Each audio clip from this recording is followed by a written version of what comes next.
De Colmar, la société LK Kunigel et Alsace Destination Tourisme viennent de lancer en fin de chaleur historique patron des rôtisseurs à propos de Cas par cas sur ligne 68, les interviews avec ce soir Patrick Streby. Bonsoir Patrick. Bonsoir Carl. Alors vous êtes conseiller municipal à Huningue, conseiller communautaire de Saint-Louis Agglomération. Il y a quelques années, vous n'étiez pas connu. En 2017, vous avez surgi dans le sud d'Alsace en vous présentant contre le député du sud d'Alsace, des Trois Frontières, auquel on pense très fort actuellement, Jean-Luc Reitzer. Et finalement, vous l'aviez fait trembler. Cet engagement politique, il vient d'où ? Alors, il vient de très loin. Il vient de mes racines familiales. J'avais 2 ans quand mon père est devenu maire de Michel-Bacleba. Et puis, vous le dites très justement, ayons aujourd'hui une pensée pour Jean-Luc Reitzer, c'était mon adversaire. J'ai une pensée pour sa famille et je lui souhaite un prompt rétablissement et de sortir très rapidement de cette situation très difficile en termes de santé. Voilà, on a une grande pensée pour lui aujourd'hui. Que vous a appris votre père, donc Frédéric Streby ? Il m'a appris que quand on a des convictions, on se présente à une élection, qu'on peut la perdre, mais que si on la perd avec ses convictions, il y a rien de grave là-dedans. Ce qu'il faut, c'est simplement avoir un projet et que la politique, c'est pas un sprint, c'est un marathon qui se court sur plusieurs dizaines d'années.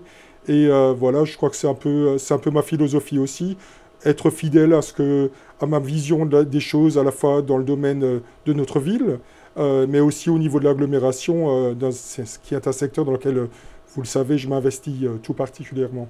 Alors, on vous a beaucoup entendu ces dernières années. Vous êtes dans l'opposition à Huningue, effectivement. Vous êtes intervenu sur un certain nombre de problématiques. Vous êtes quelque part un lanceur d'alerte locale.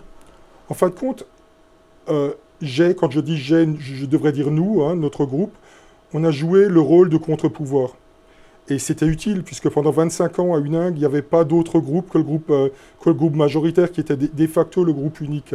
Donc on a joué ce rôle-là. Aujourd'hui, en 2020, c'est tout l'objet de ma présence ici et de ma candidature à cette élection, Huningue n'a pas besoin de contre-pouvoir, Huningue a besoin d'une alternance. Huningue a besoin d'une autre voie. C'est pour ça que j'ai intitulé notre liste Un Nouvel Horizon, a besoin d'une autre façon de voir et d'appréhender les dossiers locaux. C'est un peu ça l'enjeu de la campagne. Alors, avec qui composez-vous votre liste ? Alors, ma liste, bien sûr, elle est paritaire. C'est la loi qui l'oblige, mais c'est un grand plaisir pour moi parce que, effectivement, il faut que les femmes prennent un rôle actif dans la vie politique, tant locale que nationale. J'ai notamment sur ma liste 4 conseillers sortants, 5 conseillers sortants, dont moi-même, et aussi un conseiller du groupe majoritaire qui cette élection-là sera chez nous. J'ai vraiment toutes les catégories professionnelles. Voilà, on ne cherche pas à être une liste ni élitiste, ni segmentée dans un domaine professionnel ou un autre. On souhaite vraiment être représentatif de ce que sont les Huningois. Et je dirais même plus, la liste de mon concurrent est également composée de gens très estimables. Le problème de cette élection, l'enjeu de cette élection, ce n'est pas un problème de personne. Les 2 listes sont composées de gens très estimables. L'enjeu de cette élection, c'est de savoir quelle ville de Huningue voulons-nous avoir dans les 6, dans les 10, dans les 20 prochaines années. C'est ça l'enjeu de cette élection. Huningue, ce sont aujourd'hui 7300 habitants, avec quand même des programmes immobiliers que vous avez souvent dénoncés. Alors, ce que je dénonce, c'est l'excès. Ce qu'on est en train de vivre à Huningue, c'est l'excès dans le domaine immobilier. Alors j'entends la petite musique qui consiste à dire que tout cela est imposé par l'État, est imposé par les différents plans d'urbanisme. Et moi j'aimerais rappeler que le maire et le conseil municipal a une part active sur tous ces dossiers. La preuve, on est en train de réviser le plan local d'urbanisme. Et la première chose que je ferai, puisqu'on est tout au bout du processus de rénovation, la première chose que je ferai, c'est réenclencher une nouvelle étude du plan d'urbanisme pour laisser plus de place à la nature et arrêter cette construction exponentielle de grands immeubles qui d'ailleurs, il faut le dire aussi, ne sont pas du tout accessibles aux enfants de Huningue, aux familles de Huningue. Voilà, qui peut se payer à Huningue un appartement de 600 000 € les 100 mètres carrés? Très peu de Huningois. Donc il y a un sentiment d'exclusion et moi je veux me battre contre ça. Ça veut dire que des Huningois risquent de partir? C'est le cas, c'est le cas. Pour l'instant, il y a déjà des familles. Tous les jours, toutes les semaines, on a des appels de familles dont les parents vivent à Huningue depuis plusieurs générations, mais les enfants, eux, n'y arrivent pas. En travaillant en France, en travaillant tous les deux, monsieur et madame, ils n'arrivent pas à s'acheter un appartement sur le secteur de Huningue, et ils vont plus loin. C'est pas une honte d'aller habiter plus loin, mais ils doivent quitter leur ville, la ville qu'ils aiment, parce qu'ils ont l'impression d'être rejetés de leur propre ville, et moi je veux m'élever contre ça. Alors l'actualité est rattrapée bien sûr par le coronavirus, avec tous les jours son lot de nouveautés. Donc actuellement il est difficile d'être orinois et d'aller peut-être dans le pays de Bade voisin. Comment vivez-vous ça, vous qui avez une passerelle? Alors évidemment que ce dossier nous rappelle la nécessité de coopérer entre la France, l'Allemagne et la Suisse. On doit le faire, et d'ailleurs ce dossier montre bien qu'il faut aussi une coopération beaucoup plus renforcée dans le domaine de la santé. Le virus, c'est un peu comme le nuage de Tchernobyl, ça s'arrête pas à la frontière du Rhin. Il faut effectivement avoir une vision globale, et je crois qu'il faudra savoir tirer les leçons de tout ça. Mais moi, je dois le dire aussi, d'un autre côté, c'est important d'avoir une vision au niveau de l'agglomération, peut-être dans le domaine de la santé, mais moi, je n'ai pas, contrairement à d'autres, l'ambition d'être la vitrine prestigieuse de Bâle. Moi, je souhaite, pour ma ville, qu'on s'occupe d'abord des Huningois. Voilà, je veux une ville pour ses habitants, qui s'occupe des petits problèmes de la vie, des petites choses, comme on dit, et pas des grands projets pharaoniques. Moi, je souhaite pouvoir servir les Huningois qui ont besoin de santé, qui ont besoin de logement, qui ont besoin d'aide sociale, qui ont besoin d'école, qui ont besoin de sécurité, de tranquillité. Retrouvons les fondamentaux. Alors justement, à propos de la santé, l'an dernier, on vous a beaucoup entendu aussi sur cette histoire d'absence de médecins, effectivement. Est-ce que c'était le bon choix d'inciter financièrement l'installation d'un médecin à Huningue? Qu'auriez-vous fait, vous? Alors, l'aide de l'ARS, je ne peux pas la critiquer, je l'ai soutenue. L'aide de l'Agence régionale de santé, elle est due à toutes les zones tendues, et Huningue est une zone tendue.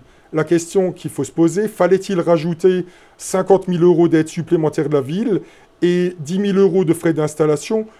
Nous avons voté pour une raison qui est simple.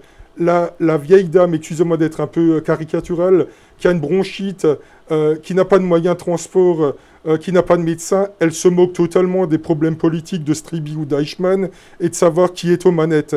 Elle souhaite simplement avoir une solution concrète. Donc on a été pragmatique, on a répondu à ça, tout en disant qu'avec cette politique, on a ouvert la boîte de Pandore, et quel sera le prix du prochain ou des prochains médecins qui viendront à Huningue? Serons-nous alors encore en mesure de leur donner ce qu'ils demanderont? Moi, j'ai plus que des doutes, en sachant que une des raisons du départ des 4 médecins, on avait 4 médecins en 2017, c'était le prix des loyers, et là, on a de facto donné l'équivalent de 5 années de loyer gratuit au médecin qui vient d'arriver. Donc tout est toujours une question d'équilibre. Vous voyez, c'est un peu comme dans l'immobilier, sans faire de parallèle, c'est toute une question de bon dosage et d'équilibre. Je crois que c'est ce qui manque un peu à notre ville.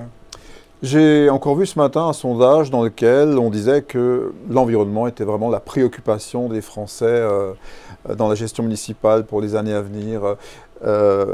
Et à Huningue, alors, qu'est-ce qu'il faudrait faire en termes d'environnement en priorité?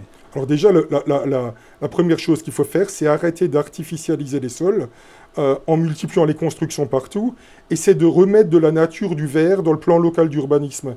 Et cette réflexion, il faut aussi l'avoir au niveau des schémas directeurs de l'agglomération, notamment du SCOT, essayer de freiner la sururbanisation. Les élus, j'ai l'impression, j'ai le sentiment que les élus qui seront ceux de la prochaine élection au niveau des 40 communes de l'agglo, il y a une volonté parmi ces élus de freiner cette folie immobilière et de garder un peu plus de place pour, je dirais, faire respirer notre agglomération, et chez nous à Huningue, pour faire respirer Huningue.